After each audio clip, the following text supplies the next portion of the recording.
भारताचे पंतप्रधान नरेंद्र मोदी यांची जाहीर सभा सोमवार दिनांक 29 एप्रिल रोजी सकाळी 11 वाजता सोलापुरातील होम मैदानावर होणार आहे.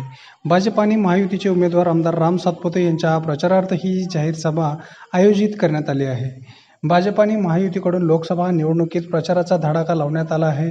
सोलापूर शहर मध्यसह सोलापूर शहर, उत्तर, दक्षिण सोलापूर, अक्कलकोट, पंढरपूर, मंगळवेढा तसेच मोहोळ या विधानसभा मतदारसंघात भारतीय जनता पार्टी आणि महायुतीतर्फे कॉर्नर बैठका, गावभेटी, लाभार्थ्यांशी संवाद, मतदारांच्या भेटी सुरू आहेत. यावेळी भाजप आणि महायुतीचे उमेदवार आमदार राम सातपुते यांना प्रचंड असा प्रतिसाद मिळत आहे.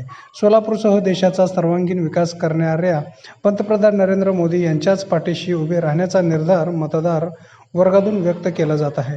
याच प्रचाराचा भाग म्हणून पंतप्रधान नरेंद्र मोदी यांच्या सभेचे आयोजन सोमवार दिनांक 29 एप्रिल रोजी सकाळी 11 वाजता सोलापुरातील होम मैदान येथे करण्यात आले आहे. पंतप्रधान नरेंद्र मोदी यांच्या सोलापूर शहर जिल्ह्यासह देशाच्या विकासाचे व्हिजन ऐकण्यासाठी सोलापूरकरांनी प्रचंड संख्येने उपस्थित राहावे असे आवाहन भारतीय जनता पार्टीकडून करण्यात आले आहे.